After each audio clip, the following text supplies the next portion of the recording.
નમસ્કાર, પ્રણામ, સ્વાગત છે તમારું આપણી યુટ્યુબ ચેનલમાં। મિત્રો, આજની કહાની છે અભણ પતિ।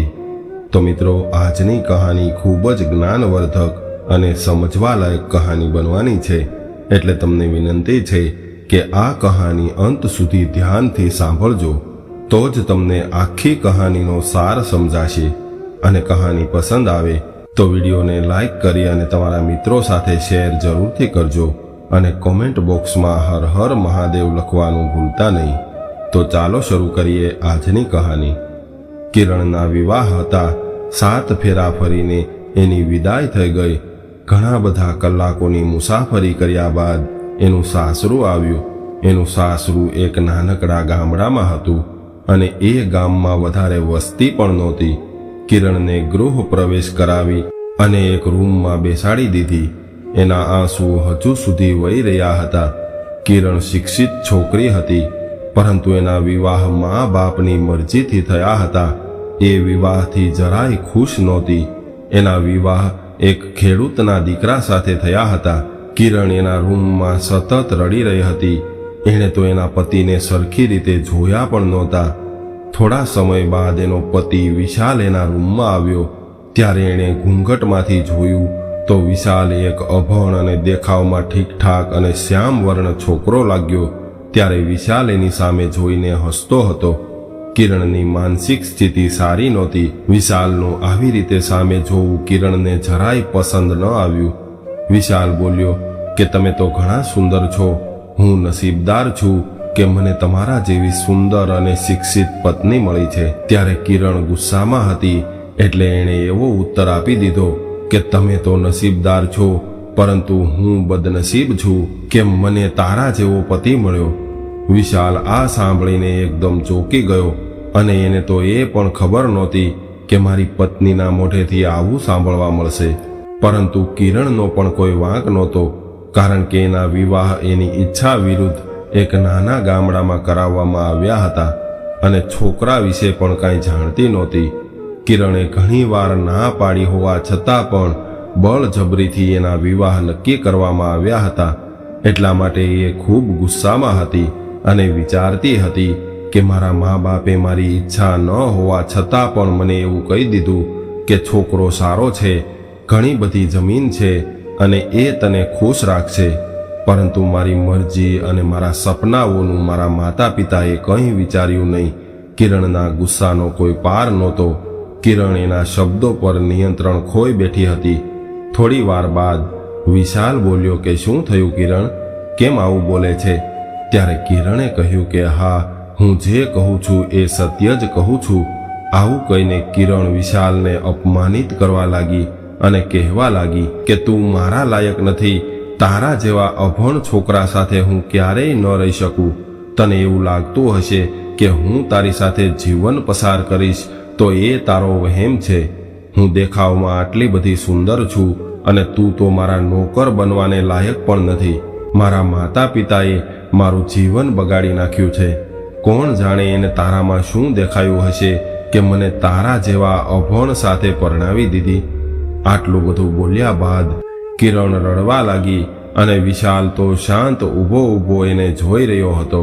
આટલું અપમાન થયા બાદ પણ વિશાલ એક શબ્દ પણ ન બોલ્યો। કિરણનો ગુસ્સો શાંત થયા બાદ કહેવા લાગી કે વિશાલ, હું તારી સાથે નહીં રહી શકું, કેમ કે હું કોઈ બીજાને પ્રેમ કરું છું અને એ પ્રેમ બીજી વાર ક્યારેય ન થઈ શકે।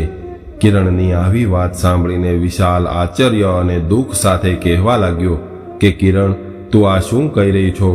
ત્યારે કિરણ બોલી કે જે સત્ય છે એ જ હું કહું છું। હું એક છોકરાને પ્રેમ કરું છું અને એ છોકરો ખૂબ જ શિક્ષિત છે અને દેખાવમાં પણ સારો છે।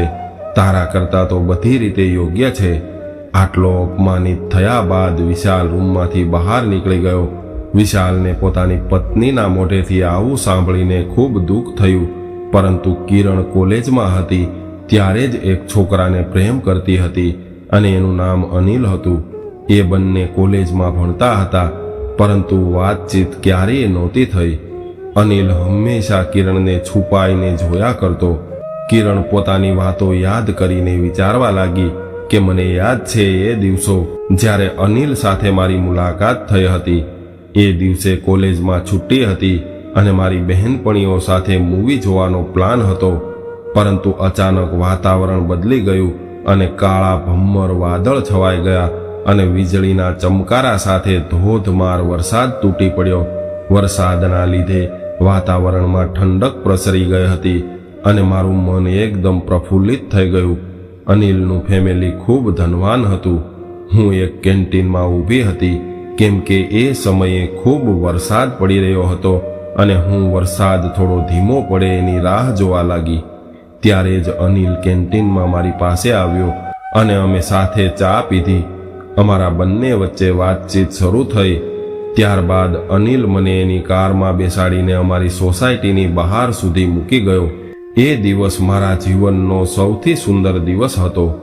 કિરણ આ વિચારોમાં ડૂબેલી હતી ત્યારે જ વિશાલ રૂમમાં આવ્યો અને રડી રડીને એની આંખો લાલ થઈ ગઈ હતી, પરંતુ એ કશું બોલ્યા વગર નીચે પથારી કરીને સૂઈ ગયો. કિરણ પણ પોતાના કપડાં બદલીને બેડ પર સૂઈ ગઈ. રોજ સવાર પડે અને વિશાલ ખેતરમાં કામ કરવા જતો રહે અને સાંજે ઘરે આવે, ત્યારબાદ જમીને સૂઈ જતો. હવે બંને એકબીજા સાથે કોઈ વાતચીત પણ કરતા નહોતા. વિશાલ ખેતરમાં ખૂબ મહેનત કરતો હતો. એના લીધે એના કપડાં માટીથી ઘણા ગંદા થતા અને આ બધું જોઈને કિરણ એનાથી નફરત કરતી. કિરણ હંમેશા એને ગુસ્સાથી જોતી હતી, પરંતુ વિશાલ એક શબ્દ પણ બોલતો નહીં. રોજ આ નિત્યક્રમ ચાલતો હતો. ખેતર જવું, ખેતરથી આવીને સ્નાન કરવું, ત્યારબાદ જમીને નીચે પથારીમાં સૂઈ જતો. કિરણ એની સાથે જમવા પણ બેસતી નહોતી અને વિશાલ ખેતરમાં ગમે એટલી મહેનત કરે, કિરણને એનાથી કોઈ ફરક નહોતો પડતો. એવું લાગતું હતું કે જાણે કિરણની નફરતમાં વધારો થવા લાગ્યો હોય. કિરણ તો આખો દિવસ એના સપનાઓ અને એના પ્રેમ વિશે વિચારતી રહેતી. એની પાસે એક ફોન હતો, પરંતુ એ ફોન એના મમ્મીએ પહેલાથી જ એની પાસેથી છીનવી લીધો હતો, કારણ કે એની મમ્મી પણ અનિલ વિશે બધું જાણતા હતા. સાસરિયામાં વહુઓ તેમજ દીકરીઓને મોબાઈલ રાખવાની મંજૂરી નહોતી. કિરણ આખો દિવસ અનિલ વિશે વિચારતી અને એને તો એની સાથે વાત કરવી હતી, પરંતુ એની પાસે ફોન નહોતો. એકવાર સાંજે વિશાલ ખેતરેથી ઘરે આવ્યો ત્યારે કિરણે તરત જ એનો ફોન માંગ્યો અને કહ્યું કે મારે અનિલ સાથે વાત કરવી છે. આ સાંભળીને વિશાલનું તો મગજ કામ કરતું બંધ થઈ ગયું હોય એમ એની સામે જોઈ રહ્યો હતો. ત્યારે કિરણે એની પાસેથી ફોન છીનવી લીધો અને અનિલને ફોન કરીને વાત કરવા લાગી અને રડતા રડતા બધી વાત કરી. વિશાલ સાથે હતો, પરંતુ કિરણને એનાથી કોઈ ફરક નહોતો પડતો. હવે એ રોજ સાંજે આવું કરતી હતી. રોજ વિશાલ ઘરે આવે એટલે તરત એની પાસેથી ફોન છીનવી અને અનિલ સાથે વાત કરવા લાગી અને અનિલ પણ કિરણ સાથે વિવાહ કરવા તૈયાર હતો. એકવાર કિરણ અનિલ સાથે વાત કરતા કરતા ઘરના પાછળના ભાગમાં પહોંચી ગઈ. મોડી રાત થઈ ગઈ હતી અને વિશાલ તો ઊંઘી રહ્યો હતો અને ઘરના બધા જ લોકો ઊંઘી ગયા હતા, પરંતુ અચાનક એની નણંદ જાગી ગઈ અને પાછળથી આવીને કહેવા લાગી કે ભાભી, તમે આટલી મોડી રાત સુધી કોની જોડે વાત કરી રહ્યા છો? તમારો પતિ હોવા છતાં પણ અન્ય પુરુષ સાથે વાત કરવામાં તમને શરમ નથી આવતી? મોડી રાત્રે અવાજ સાંભળીને ઘરના બધા જ સભ્યોની ઊંઘ ઉડી ગઈ અને બધા લોકો બહાર આવી ગયા. ત્યારબાદ પૂછવા લાગ્યા કે શું થયું, આટલી મોડી રાત્રે શું છે? ત્યારે વિશાલ પણ આવી ગયો હતો અને વિશાલ તો આ બધું જાણતો હતો, એટલે એણે કિરણનો પક્ષ લઈને કહ્યું કે બેન, મને મારી પત્ની પર પૂરો વિશ્વાસ છે. એ તો એની બેનપણી સાથે વાત કરતી હતી. આ સમયે વિશાલે પોતાની સગી બહેનને ખોટી સાબિત કરી અને કિરણને બચાવી હતી. આવી રીતે વિશાલે બધું જ સગે વગે કરી નાખ્યું. ત્યારબાદ રૂમમાં આવી અને કિરણ વિશાલ પર ગુસ્સો કરવા લાગી અને કહેવા લાગી કે કેમ હજુ સુધી તે તારી ફેમિલીને મારા વિશે બધું જણાવ્યું નથી? આ બધું જ તારા લીધે થયું છે. અને કિરણ કહેવા લાગી કે તું બધું જ જાણે છે તો પછી મને છોડી કેમ નથી દેતો? ત્યારે એને જવાબ આપીને વિશાલ બોલ્યો કે હું તને છોડી તો દઉં, પરંતુ તારા ઉપર કોઈ આંગળી ઉઠાવશે એ મને નહીં પોસાય. અને બીજી વાત કે તારા માતા પિતાએ એની આબરૂ મને સોંપી છે, તો એ આબરૂને સાચવવી એ મારું કર્તવ્ય બને છે. જો અનિલ સારો છોકરો હોય અને તને સ્વીકારવા માટે તૈયાર હોય તો હું પોતે જ તને એની પાસે મોકલી આપીશ અને છૂટાછેડાના કાગળો પર સાઇન કરી આપીશ. તેમજ બધા જ દોષ હું મારા ઉપર લઈ લઈશ. ત્યારબાદ તું એની સાથે વિવાહ કરીને ખુશીથી તારું જીવન વ્યતીત કરજે. આવું સાંભળીને કિરણ ખુશ થઈ ગઈ. એણે તરત જ અનિલને ફોન કરીને આ ખુશખબરી સંભળાવી દીધી. અનિલ પણ ખુશ થઈ ગયો. થોડા દિવસો બાદ વિશાલ પોતે કિરણને લઈને અનિલ પાસે મૂકવા આવ્યો. કિરણ ત્યાં પહોંચી અને વિશાલને કહેવા લાગી કે હવે તું જા. આજથી આપણા બંને વચ્ચે કોઈ સંબંધ નથી રહ્યો અને છૂટાછેડાના કાગળો તૈયાર કરીને મોકલી દેજે. વિશાલ તો ઘરે આવતો રહ્યો, પરંતુ કિરણ અનિલ સાથે એના ઘરે પહોંચી ત્યારે એના ઘરે કોઈ નહોતું. જ્યારે ફોન પર વાત થઈ હતી ત્યારે અનિલે કહ્યું હતું કે મેં મારા ફેમિલીને આપણા વિશે બધું જ જણાવી દીધું છે અને મારી ફેમિલીના બધા જ લોકો તારી રાહ જોઈ રહ્યા છે. બસ તું આવે એટલે આપણે વિવાહ કરી લઈએ. ઘરે પહોંચ્યા બાદ અનિલ પાણી લાવ્યો અને કિરણને આપ્યું. કિરણે પાણી પીધું. ત્યારબાદ અનિલે એના ફોનમાં કિરણનો એક ફોટો પાડ્યો અને કોઈકને મોકલી દીધો. ત્યારે કિરણ કાંઈ પૂછે એ પહેલા જ અનિલ કહેવા લાગ્યો કે આ ફોટો તારા દિયરને મોકલ્યો છે, કેમ કે એ પણ જોવે ને કે એની ભાભી કેટલી સુંદર છે. ત્યારબાદ અનિલ બાથરૂમમાં ગયો એટલે કિરણે તરત એનો ફોન ચેક કર્યો તો એમાં જે વ્યક્તિને ફોટો મોકલ્યો હતો એની નીચે મેસેજમાં સામેવાળાનો જવાબ આવ્યો હતો કે છોકરી તો મસ્ત છે અને આના તને 3 લાખ રૂપિયા રોકડા મળશે. આવો મેસેજ વાંચ્યા બાદ કિરણને મનમાં એક ઝટકો લાગ્યો અને એને એવો અહેસાસ થઈ ગયો કે કંઈક અનર્થ થવાનું છે. એટલે એ તરત ત્યાંથી ભાગી છૂટી અને સીધી જ એના સાસરિયામાં પહોંચી ગઈ. વિશાલ તો કિરણને જોઈને ચોંકી ગયો અને પૂછવા લાગ્યો કે શું થયું કિરણ, તું કેમ પાછી આવી ગઈ? હું છૂટાછેડાના કાગળો મોકલી દઈશ, તું ચિંતા ન કરતી. ત્યારે કિરણે રડતા રડતા બધી વાત વિશાલને જણાવી દીધી, પરંતુ વિશાલ મૌન રહ્યો. કિરણને એણે પહેલા કરેલા વર્તનથી ખૂબ પસ્તાવો થઈ રહ્યો હતો. એ રાત્રે હંમેશાની જેમ વિશાલ નીચે પથારી કરીને સૂઈ ગયો અને કિરણ આખી રાત રડતી રહી. રડતા રડતા આખી રાત એણે વિચાર કર્યો કે સવારે હું વિશાલ પાસે માફી માગી અને એની સાથે નવા જીવનની શરૂઆત કરીશ. મને વિશાલ જેટલો પ્રેમ આ દુનિયામાં કોઈ નહીં કરી શકે. કિરણ હવે સમજી ગઈ હતી કે કોઈ પણ વ્યક્તિની સુંદરતા એના શરીરમાં નહીં પરંતુ એના સ્વભાવમાં હોય છે અને વિશાલ ખૂબ સારો વ્યક્તિ હતો. સવારે ઉઠીને કિરણે જોયું તો વિશાલ ખેતરમાં જઈ ચૂક્યો હતો. ત્યારે કિરણ ઉદાસ થઈ ગઈ અને આખો દિવસ વિશાલની રાહ જોતી રહી. સાંજે વિશાલ ઘરે આવ્યો ત્યારે કિરણ રડવા લાગી અને માફી માંગવા લાગી. એટલે વિશાલ કાગળો આપીને બોલ્યો કે આ કાગળ વાંચીને આમાં સાઇન કરી દે. એટલે કિરણે કહ્યું કે વિશાલ, મારે છૂટાછેડા નથી લેવા, મારે તારી સાથે રહેવું છે. આવું સાંભળીને વિશાલ મૌન રહી ગયો અને ત્યાંથી નીકળી ગયો. રાત્રે રૂમમાં આવ્યો અને હંમેશાની જેમ નીચે પથારી કરતો હતો. ત્યારે કિરણે કહ્યું કે તમારી જગ્યા નીચે નહીં પરંતુ અહીં બેડ પર છે. ત્યારબાદ કિરણ વિશાલના પગમાં પડી ગઈ અને માફી માંગવા લાગી કે મને માફ કરી દો. તમે મારા ઉપર જેટલો ગુસ્સો કરવા માંગતા હોય એટલો ગુસ્સો કરી લ્યો અને તમે ચાહો તો મને મારો, પરંતુ હું તમને છોડીને જવા નથી માંગતી. ત્યારબાદ વિશાલે કિરણને એના પગમાંથી ઊભી કરીને કહ્યું કે બેડ પર પડેલા કાગળો વાંચી લે, એમાં શું લખ્યું છે. ત્યારે કિરણે એ કાગળ વાંચ્યા તો વિશાલે પોતાની બધી જ જમીન કિરણના નામ પર કરી દીધી હતી. આ જોઈને કિરણ ચોંકી ગઈ કે દુનિયામાં કોઈ વ્યક્તિ આટલો સરળ અને સારા સ્વભાવનો કેવી રીતે હોઈ શકે. ત્યારબાદ એણે પૂછ્યું કે આ જમીન તમે મારા નામ પર શા માટે કરો છો? મેં તમારી સાથે હંમેશા ખરાબ વર્તન કર્યું હતું, તમને ઘણી વખત અપમાનિત કર્યા છે, તો પણ તમે મારા માટે આટલું બધું શા માટે કરી રહ્યા છો?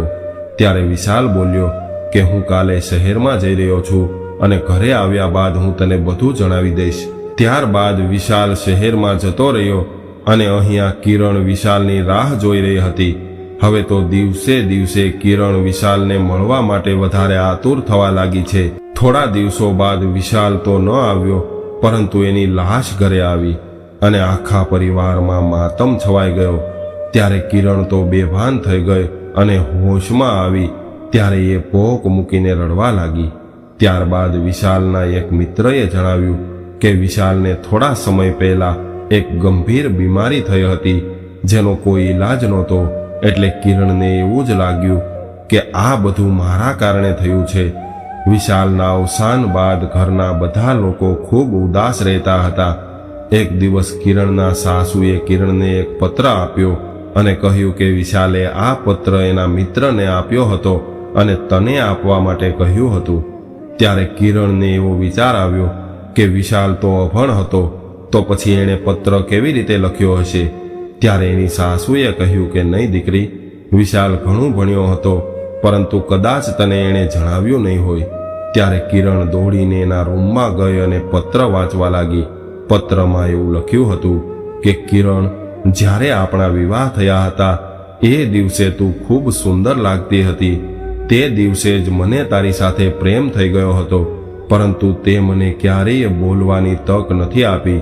પરંતુ હવે હું આ પત્રમાં લખું છું કે હું પણ શિક્ષિત હતો અને હું પણ એક સારી નોકરી કરવા માંગતો હતો, પરંતુ મારા પિતાએ મને કહ્યું હતું કે આપણી જમીન ક્યારેય ખાલી ન રહેવી જોઈએ. તું હંમેશા એમાં ખેતી કરીને જમીનને જીવિત રાખજે. મારા પિતાની ઈચ્છાને માન આપીને મેં મારી નોકરી કરવાનો વિચાર માંડી વાળ્યો હતો અને મારું આખું જીવન ખેતીવાડીમાં વિતાવવાનું મેં નક્કી કરી લીધું હતું. વિવાહના દિવસે સાંજે જ્યારે તે મને એવું કહ્યું કે હું બીજા કોઈને પ્રેમ કરું છું, ત્યારે હું અંદરથી તૂટી ગયો અને મને ઘણું બધું દુઃખ થયું હતું.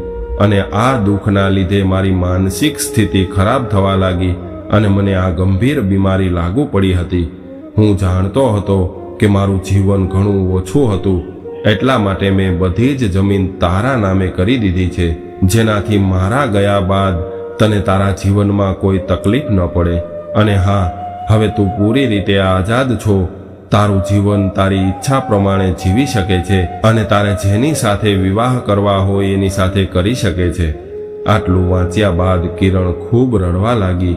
એને પસ્તાવો થવા લાગ્યો કે મેં એક સારો પતિ અને એક ખૂબ સારો વ્યક્તિ હંમેશા માટે ખોઈ દીધો છે.